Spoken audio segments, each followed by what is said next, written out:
I'm Kristen Haas. I graduated in the class of 2009. Right now I am a sophomore at the University of Texas. I'm a pre-pharmacy student, and I'm in the process of applying for pharmacy school right now.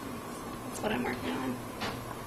Hi, I'm Hayden Cole. I go to Cisco Junior College. I am majoring in kinesiology. I'm also attending the college football team there. And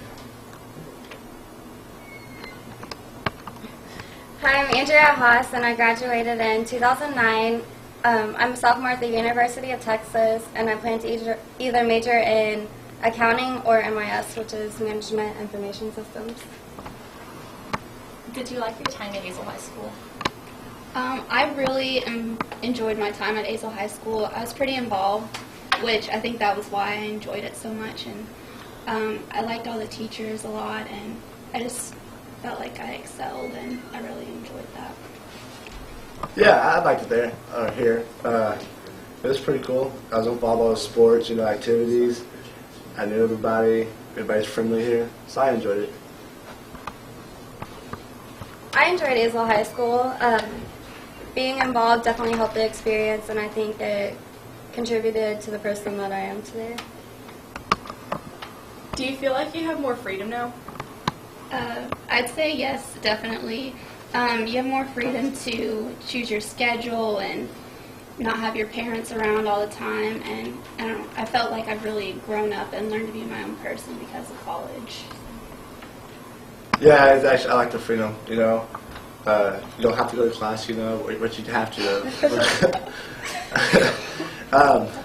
Having your classes in the morning, get out by noon, you're done for the day. And for me, my schedule was I had classes Monday, Wednesday, and Friday. Tuesday and Thursday I had off, So it was fun. Just being out there by yourself, without your parents being there for you all the time. There's definitely more freedom.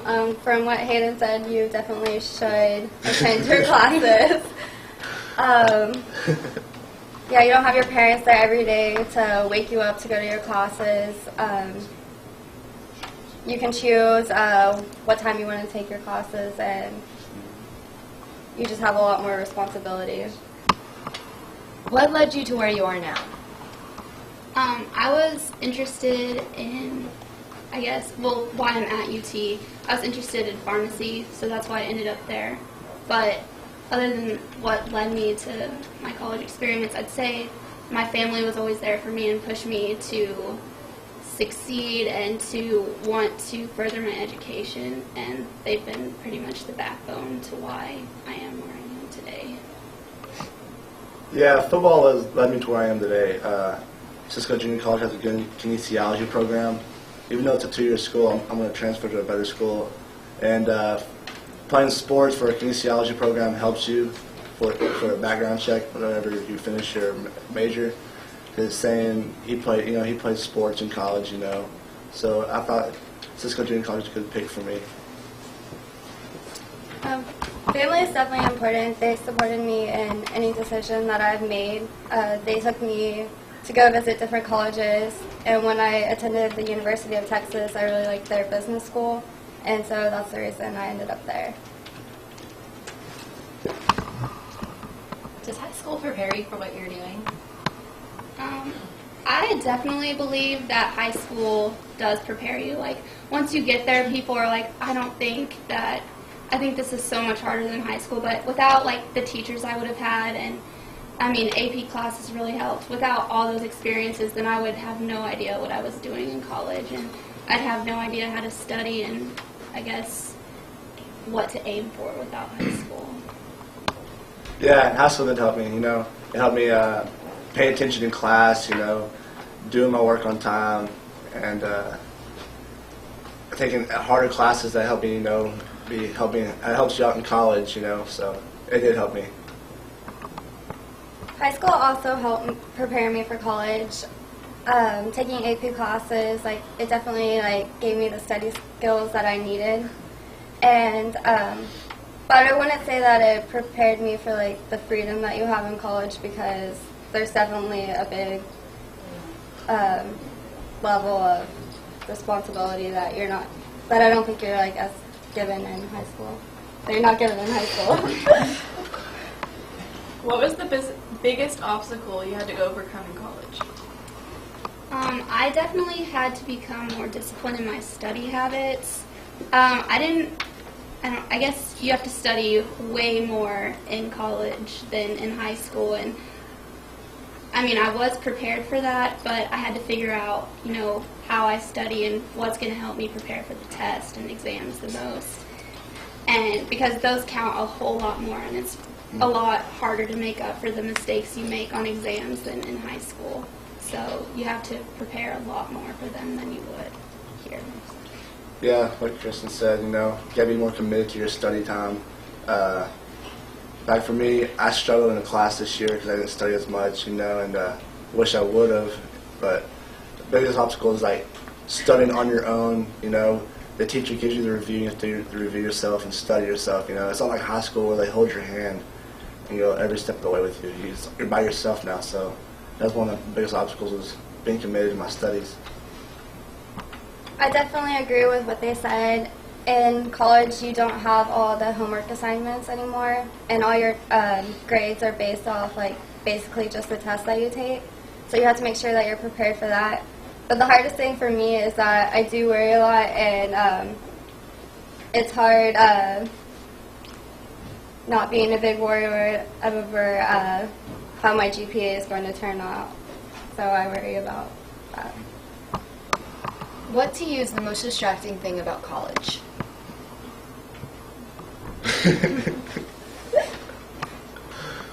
I guess the most distracting thing is it would definitely be the freedom and all the free time you're given, because then you have to decide what you're going to do with that time, and it's really distracting I guess it's a hard decision trying to choose which path you're going to take. Are you going to take what you want to do or what you should be doing?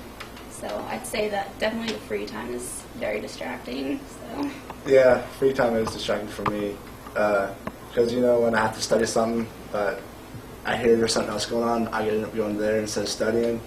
So that distracts me a lot from all of my studies. And like I said, you gotta be committed, and it's hard when you have freedom and all your friends are over here and you're stuck in your room studying.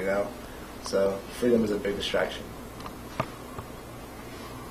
Agreed. Time is definitely your enemy in college, but you probably shouldn't. It's nice having a TV in your room, but it's definitely distracting. And whenever I took finals, I had to take it on a Saturday night, and so everybody was out on Friday, and I had to stay in and study, so it was kind of depressing. What is your best advice to us? My best advice for college is when you get there, try to be involved and find something that you really love, because if you were really involved in high school, you're going to want something to be involved in college, or you're not going to know what to do with your time, and it's going to be so different, and you're going to feel so out of place. But even if you weren't involved in high school, you need to find something that you fit in with, because especially if you go to a college where you don't know very many people, you're going to want to do that so that you meet people and have things to do.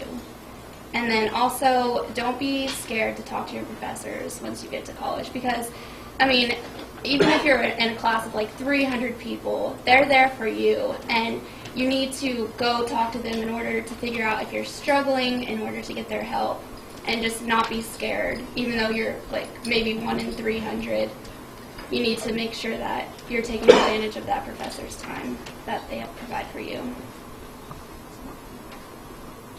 Just when you go to college, be involved, because it's hard not to be involved in college, because if you're not involved, you don't know nobody, you don't know what's going on, and it's kind of boring, sitting in your dorm all the time, not being involved.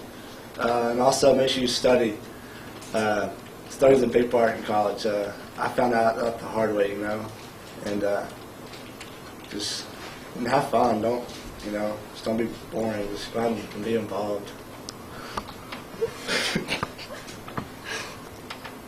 I agree. Get involved. Going to school with 50,000 people, you can easily get lost in the crowd, and so you want to find a group of people like as soon as you get there. And you definitely want to do a lot of networking because, well, being in the business school, that's what they stress, and because that's how you can like find future jobs, and that's how you make all your friends. And then definitely get to know your professors. They're a lot more lenient, and they want to help you if you come to them. And I guess I said that's it. What are finals like? Finals are definitely the worst part of college. I had 3 finals this semester, and they were all on the first 3 days, which I guess is better because usually they can fall on the same day, which is horrible. But it's definitely the most you'll ever study, and especially if you're behind and you're like in between making 1 of 2 grades. It is so stressful, and I guess try what I've learned to do is I can't study for like hours upon hours of time, so I usually try to take breaks and try to go, exercise or something, because you need to do something in order to keep you from going crazy, because if you're not calmed down by the time that final gets there, then you're not going to do well. And don't pull an all-nighter is also the biggest thing, because you're not going to be able to think, because I have people that do that and it ends up just making them do worse than if they didn't study at all. So that's my advice. Yeah, finals. Yeah, it's horrible. I had 2 finals in 1 day, so that means I was studying extra, like more than the night before, the day before that. Finals it's pretty bad. It's like hell, pretty much to me. It is. Yeah. Finals, basically, they either make or break your grade. A lot of them are, well, mine were either like 30 or 40% of my grade, which is, a huge chunk, and it's worth more than anything else that semester. And, yeah, you definitely do have to study the most for those. And like I said before, it's depressing being the one having to study on a Friday night when you have to take a test at 7 o'clock the next night. And they're not fun. That is the end of segment 3. Thank all of you for everything. Mm-hmm.